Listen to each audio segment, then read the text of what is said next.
bata, no, para magbigay po ng giya ngayong araw ng Sabado. Yan. March 9, 2024. At meron nga po tayong 8 races, no, na inilatag po ang Metro Manila Turf para po sa atin. At ngayon po ang start ng Nobel Festival, March 9 ngayong araw ng Sabado hanggang April 7 sa isang buwan. So halos isang buwan po yung no-bearing natin races. Yan. Recap naman po tayo mga karera nyo ngayong kagabi, araw ng Biyernes. Nagkaliamaduhan. Yung race number 1 lang ang medyo dehado. 5th choice na si Wild is the Wind. Ganda ng tinakbo, grabe. From last to first. Bugaw po siya, medyo milan. Mga last 600, bugaw pa din po. Pero nung rumimate, tuloy-tuloy. At yun nga lang kasi nagkaroon po ng early battle between the favorites, no? Yung White Chief and Creation Adam. Yun. Nagkahabulan, no? At naubos sila. Kaya dumating yung Wild is the Wind na buong buo yung remate. Yan. Tapos lumado na mga nanalo. Yan. Don't Stop Believin', layong nanalo sa kay ni MR Elios, kabayan ni Boss JC. Yan. Sana magtuloy-tuloy pa. At sa tingin ko marami pang makukuha ang panalo dyan sa group based on time na yan kasi napaka baba talaga nung nailagay dyan sa group based handicap, group based on time. Actually yung group based on time, kaya nagtataka kayo ba't nandyan si Don't Stop Believin' sa 19 and 20, no, na merge. Napakababa, 2 segundo mahigit lamang niya sa mga kalaban, ano, kasi giniro po yan, hinandicap po yan noong mga September pa po, no. That time si Don't Stop Believin' hindi po nagtatakbo, saka may mga takbo talagang hindi maganda si Don't Stop Believin'.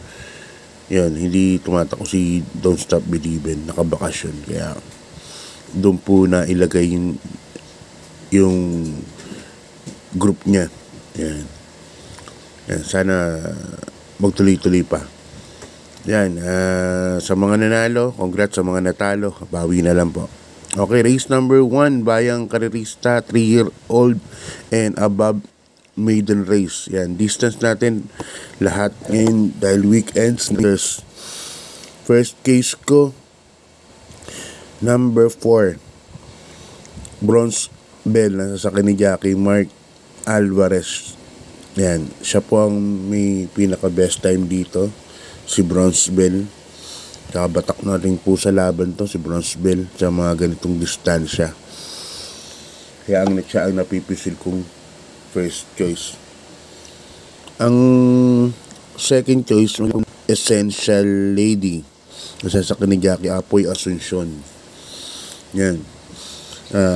Alam ko dati si Essential Lady sa ni Laloma, ngayon nalipat na kay Asuncion. Kaya yan ang second choice ko, number 1, Essential Lady. Pagkakabayo po niya yan, Engineer Jun Sevilla. Yan. Ganda rin pong kabayo. So yan ang mga pili ko para sa race number 1. Duro sa trifecta kung mag-ano ako yung number 2 top feeling na ako niya kay top feeling na yan. Parang imported po yan yung top feeling. Kaya dyan sa race number 1, 2 pili ko. Number 4, Bronze Bell. Second choice, number 1, Essential Lady. Yan, good luck po sa atin lahat. Lipat na po tayo sa race number 2. Ang race number 2 natin, yung umpisa na po ng winner take all. Dahil nga 8 races ang winner take all natin, lagi nag-start na race number 2 to 8. Yan, rating base, class 5, 6 points to 10 points, split group. Dito may 8 runners po tayo. First case ko, numero 3, Piece of Cake, sa kanya Jackie Boji Henson. Yan ang first case ko dyan. Sa tingin ko wala pong mauuna. Piece of cake. At kapag ka naka-delentera to o naka-debandera ng maluwalhati, 2 kwartos, sa tingin ko tapos na po ang karera. Siguro si piece of cake kahit na ano yan, bumabalik po yan. May second win yan kabayan yan. So, yan ang first case ko, number 3. Piece of cake. Parang lamang ng konti. Second case ko, number 2. Isla Puting Bato. At saka ni Jackie Allison pabili. Kasi distansya 1,400 meters. Pumabagay kay Isla Puting Bato. Alam naman natin Isla Puting Bato, Deremate po yan. Kabahay na yan. Kaya yan ang second choice ko. Kaya dito sa race number 2, umpisa ng winner take all. Ang first case ko, number 3, piece of cake. Yan. Second case ko, yung puting kabayo ni Boss Mike Lopez. Number 2, Isla Puting Bato. Sasakyan ni Jackie Allison pabili. Yan, good luck po. Lipat na po tayo sa race number 3, Bayang Karerista. Ang race number 3 natin, umpisa ng pick 6 from races 3 to 8. 18 base class 3, 47 to 60 points merge. Ito mataas ang grupo, no? At dito may 6 runners po tayo. Ganda laban po ito. First case ko, yung imported, number 6, Perfect Delight. Nasa ni Jackie Mark Alvarez. Yan. Si Perfect Delight nanalo nakaraan. Ugando nanalo, pero yun nga, medyo may kababaan ng konti laban. First case ko, si Perfect Delight. May 139 po sa ano yan, 1,400 meters. Mainam. Kayang gumawa ng 1.23, 1.24 sa 1,400. Second case ko na rin yung Debandera, La Liga Filipina. Nasa ni Jackie Pati Ramos Dilema. Si La Liga Filipina lumaban ng Commissioner's Cup Division 2 na pinanalunan ni Modern Kong. Siya po yung medyo hindi magandang salita, pero nauna din po dahil hinabol yung pacing ni Diversity. Kaya nag-colter na rin po siya at the last 200 meters. Kaya dito 6-2 po ako. Perfect Delight sa La Liga Pilipina. Good luck po. Hindi pa na po tayo sa race number 4, Bayang Karerista. Umpisa ng pick 5 from races 4 to 8. Another class 5, 6 points to 10 points split group. Dito may 8 runners po tayo. Ayan. First case ko rito, number 6, Metal Strength. Nasa ni Jackie Jan Alvin Guse. Yan. Diyan, naiinaman po ako sa kabahay na yan kasi kada takbo niya nag-i-improve po yan. Ngayon parang i-champo na yan ng 1.29 sa 1,400 meters, which is malaki na po talaga na improve niya. Kaya dyan ako sa number 6 ngayon sa Alvin Guse pa sa kay Metal Strength, kabayan ni Senyor Patrick Uy. Second case ko, number 2, Ikot Lang sa ni Jackie Reyem Madonna. Ito naman sa Ikot Lang, inabot lang ni Prince Leather na nakaraan. Halos photo finish sila, no? Nung Sunday. Yan. Sa tingin ko, siya na rin po ang bandera dyan. Si Ikot Lang. Pero second choice ko siya sa number 6, Metal Strength. Kaya dito sa race number 4, number 6, Metal Strength. Saka number 2, Ikot Lang. Lipat na po tayo sa race number 5, Bayang Karerista rating base, class 4, 28 to 33 points. Yan, ito magandang laban. Meron tayong 10 runners po dito, no? At dito nga, nakita ko nga yung isang paboritong kabayan ngayon. Number 8, first case ko, Super Earth. Nasakyan ni Alvin Guse. Yan, Super Earth, lumaban po na sa Division 2 rin ko nila Modern Kong yan. Ang ganda rin po ang tinakbo niya ni Super Earth.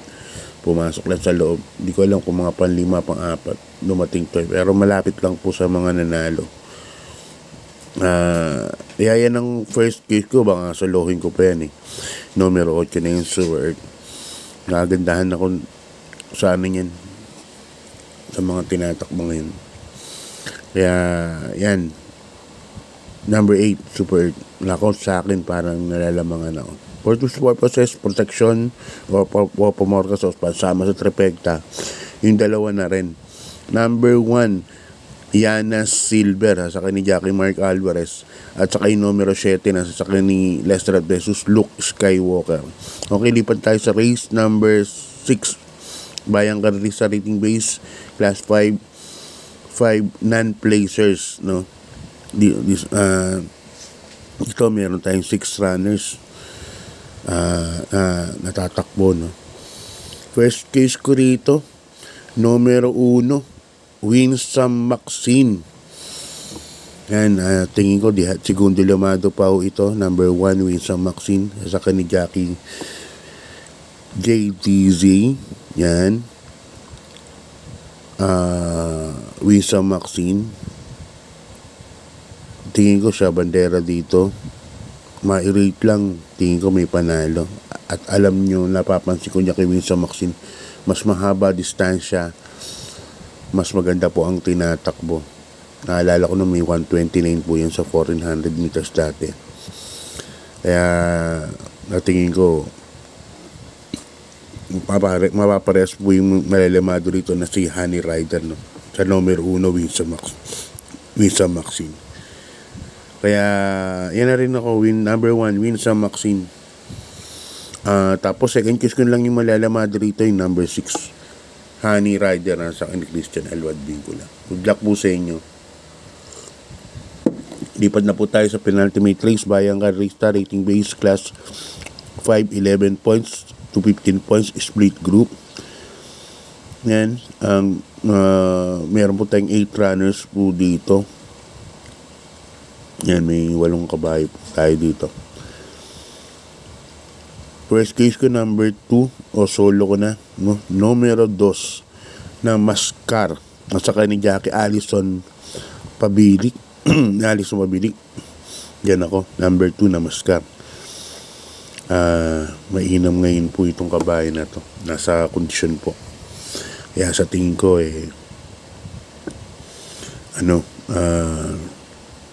medyo lamang po ng konti ito. Saka sa tingin ko wala mauuna. Sa tingin ko siya bandera, kaya nasa kanya na lahat. Ganda ng numero,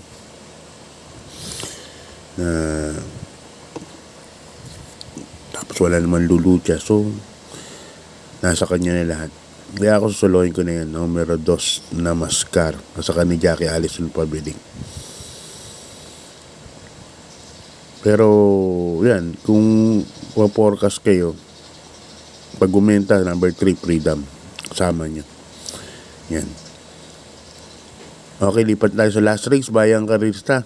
Ito yung sa pinakamagandang race, no? Kasi 4 dito, 5 tumalis dun sa Division 3, Division 2 ng Commissioner's Cup. Number 1, Sky Story, magandang dilag, Uncle Vines,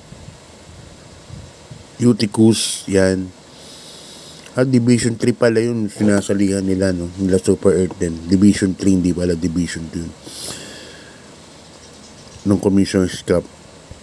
Po ako. First case ko, number 3, Uncle Vines, sa ni Jackie J.B. Hernandez. Ito na segundo nakaraan kay na tercero, no? Nila Modern Kong Diversity. Lakas na laban, no? Ang ganda ng tinakbo ni Uncle Vines. So, yan ang first case. So, second case ko, number 1, Sky Story. Saring magandang tinakbo. Bumuka lang po yan sa kabayan ni Pabs Caballero. Third case ko, Dihado, number 9, Black Star, sa ni Jackie Dodong Villegas. Yan. Yan, wala akong batang manda. Kasi hindi ko nagustuhan yung numero. Yan, bayang karista, good luck po sa ating lahat. Shoutout muna tayo, galing kay Brother Mark Vincent Manalang, Akad Diktador. Yan, shoutout sa mga anak niya na si Sofia, Chastiel, Elizabeth Ann, Christoph at Jacob. Yan, galing kay Mark Vincent Manalang. Ito naman galing naman kay Boss Reynaldo Bilan, Shout out sa Heart of Champions na group chat. Yan, legit daw, sabi ni Boss Reynaldo Villan. So ayan, Bayang Karisang, ganito na lang. Maraming salamat sa suporta, lalo na sa aming mga vlogger. Yan, maraming salamat po sa inyo. At sana manalo po kayo lagi, no? Sa karera. Hindi naman lagi, pero sana makatama po kayo ng maganda-ganda. Yan. Alam naman natin ng karera, minsan talo, minsan panalo. Ganun. Yun. Ano ba? Yan, ulitin ko lang ulit. No bearing po, kaya ingat po tayo. No bearing po ngayong araw. Itong isang buwan na to. God bless po. Good luck.